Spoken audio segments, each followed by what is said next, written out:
Cipher case में सरबराह PTI और शाह महमूद कुरैशी पर 12 दिसंबर को फर्द जुर्म आयद होगी। मुल्जिमान में चालान की नकुल तकसीम कर दी गई। सरबराह पीटीआई ने कहा, कमर जावेद बाजवा ने डोनाल्ड लू के कहने पर सब कुछ किया। कमर जावेद बाजवा और अमरीकी सिफारत खाने के ऑफिशियल्स को गवाह बनाऊंगा। लंदन प्लान नवाज शरीफ को लाने और पीटीआई खत्म करने के लिए था। वाज़ेह तौर पर कह रहा हूं, इलेक्शन पीटीआई जीतेगी। हालात देखकर खदशा है कहीं इलेक्शन से भाग ही ना जाए। मुझसे किसी ने मुज़ाकरात नहीं किए, मर जाऊंगा, कोई डील नहीं करूंगा। कौम को बता दें, उनका कप्तान डटा हुआ है। कुरान पर हाथ रखने के लिए तैयार हूं। बुशरा बीबी को निकाह वाले दिन देखा था। केस कोई नहीं है, ये सब इलेक्शन से पाकिस्तान तहरीक इंसाफ को और इमरान खान को रोकने के हरबे हैं। पाकिस्तान के लिए सीधा रास्ता ये है कि ये फर्जी मुकदमात, इस तरह के ट्रायल्स ये बंद किए जाएं। आगे देखने के लिए फौरी तौर पे फ्री एंड ट्रांसपेरेंट इलेक्शन हो। साइफर केस कोई केस ही नहीं, सब कुछ सरबराह पीटीआई को इलेक्शन में हिस्सा लेने से रोकने के लिए किया जा रहा है। फर्जी मुकदमात बंद होने चाहिए। बाबर अवान कहते हैं पीटीआई इलेक्शन के लिए तैयार है, हर हल्के में उम्मीदवार खड़े करेगी। हाईकोर्ट ने वाज़ेह तौर पर कहा, मीडिया को कवरेज की इजाजत है। हमने आलमी मीडिया को कमरे अदालत तक रसाई न देने पर एहतजाज किया।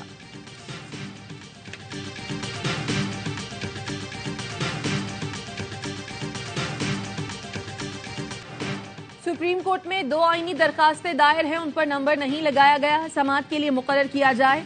रजिस्ट्रार को इख्तियार नहीं कि आईनी दरखास्त के काबिल समाअत होने का फैसला करे।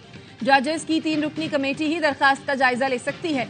दरखास्तें कमेटी के सामने रखी जाए। सुप्रीम कोर्ट के जज जस्टिस मज़ाहिर अली अकबर नकवी ने रजिस्ट्रार ऑफिस के खत का जवाब दे दिया।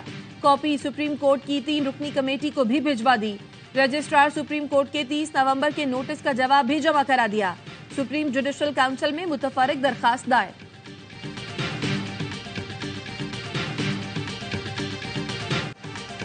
इलेक्शन कमीशन ने इंतखाबात के लिए मख्तस फंड्स की अदम फराहमी का नोटिस ले लिया। सेक्रेटरी खजाना तलब ज़रा इलेक्शन कमीशन के मुताबिक बजट में इंतखाबात के लिए 42 अरब रुपए मख्तस किए गए थे, लेकिन अब तक सिर्फ 10 अरब रुपए जारी हुए।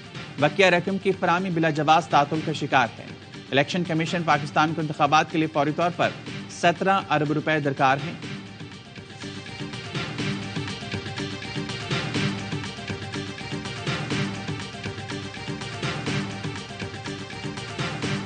सिंध को कभी कोटा सिस्टम के जरिए दही और शहरी सिंध में तकसीम किया गया, कभी लिसानी बिल पेश करके लिसानी तौर पर तकसीम किया गया, और अब इन्होंने हकीकी बुनियादों पर सियासी तौर पर, इंतजामी तौर पर, इंतखाबी तौर पर सिंध को 2 हिस्सों में तकसीम कर दिया है। MQM पाकिस्तान ने इलेक्शन कमीशन को हल्का बंदियों, वोटर लिस्टों पर तहफुजात से आगाह किया। खालिद मकबूल सिद्दीकी कहते हैं, सिंध तकसीम हो चुका, सिर्फ ऐलान होना बाकी है। सिंध में पीपल्स पार्टी ने जो एतराजात किए उन्हें इलेक्शन कमीशन ने मंजूर किया।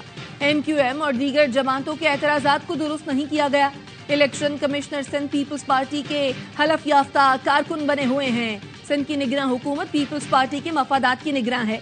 फारूक सत्तार बोले, पीपल्स पार्टी ने सिंध के वसाइल और इख्तियार पर कब्जा किया हुआ है।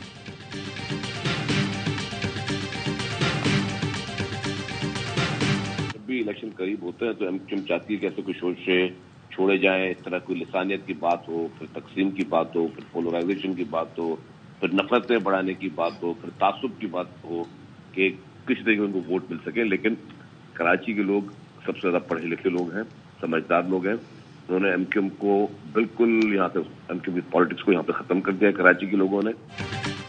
इंतखाबात करीब हों तो MQM चाहती है लिसानियत और तकसीम के शोशे छोड़े जाएं। MQM जो कर रही है वो खतरनाक है।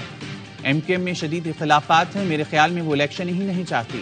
पीपल्स पार्टी के रहनुमा शर्जील मेमन कहते हैं, MQM की जानिब से इलेक्शन कमीशन को मुतनाज़ बनाने की मज़म्मत करता हूँ।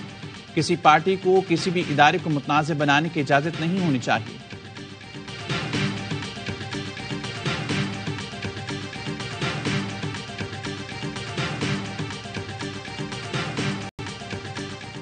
शांगला की अदालत ने शौकत यूसुफजई को अदम पेशी पर इश्तिहारी करार दे दिया। पुलिस के मुताबिक शौकत यूसुफजई के खिलाफ 21 नवंबर को थाना करोड़ा में मुख्तलिफ दफात के तहत मुकदमा दर्ज किया गया। अदालत का शौकत यूसुफजई को गिरफ्तार करके 30 दिन में पेश करने का हुक्म। दफा 144 खिलाफ वर्जी के मुकदमे में फवाद चौधरी की अबूरी जमानत में 12 दिसंबर तक तौसी।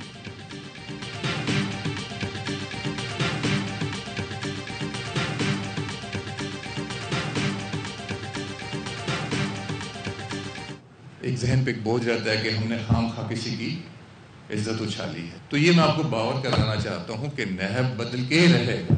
ये मेरी कलीदी जिम्मेदारी है कि हम इसको बदली करेंगे। इसे हरासगी के कुछ थे इल्जामात, इसका भी खात्मा होगा। यकीन दिलाता हूं नैब बदल कर रहेगा। कोई साइल नैब आएगा तो उसको वापसी पर प्रोफार्मा भरना होगा जिसमें लिखा जाएगा कि उनको किसने बुलाया और कितना इंतजार कराया। कोशिश कर रहे हैं मुलजिम को रिस्पोंडेंट कहा जाए। चेयरमैन नैब नजीर अहमद का तकरीब से खिताब। कहा नैब कारोबारी हजरात को तंग नहीं करेगा, उन्हें तहफ़्फ़ुज़ देगा। हमने सिर्फ चोर को पकड़ना है, पूरे मोहल्ले को तंग नहीं करना। ये बात दुरुस्त है कि नैब सुस्त रवि का शिकार है। इस्राएली फौज का जुनूबी गजा में भी जमीनी ऑपरेशन। मगरबी किनारे से 60 फलस्तीनियों को हिरासत में ले लिया। कमाल उद्वान अस्पताल पर हमले में 4 फलस्तीनी शहीद। इस्राएली फौज का अहम हमास कमांडर को शहीद करने का दावा। हजारों पनाह गुज़ीनों के ठिकाने होली फैमिली स्कूल पर भी इसराइल की बमबारी। शहीद फलस्तीनियों की तादाद 16,000 से बढ़ गई। इस्राएली आर्मी चीफ का कहना है जमीनी कार्रवाई में फजाइया की मदद भी हासिल रहेगी।